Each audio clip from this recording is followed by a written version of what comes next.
अस्सलाम वालेकुम dear students. आज हम डिस्कस करेंगे क्लास 7th मैथमेटिक्स। आपके पास रिव्यू एक्सरसाइज 1।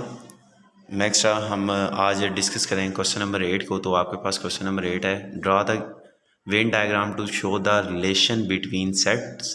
तो आपने वेन डायग्राम बनानी है। तो नीचे आपके पास जो पार्ट गिवन है a माइनस बी का कॉम्प्लीमेंट ए यूनियन बी।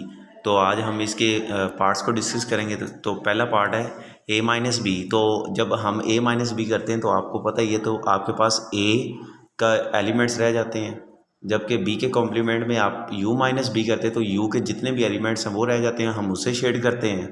और जो आपके पास जो थर्ड पार्ट है a यूनियन बी में तमाम के तमाम एलिमेंट्स आ जाते हैं, तो हम इन्हें शेड करेंगे। तो आई होप आपको इन सारे पॉइंट्स की समझ आ गई होगी। मुझे इजाज़त दीजिए, अल्लाह हाफिज़।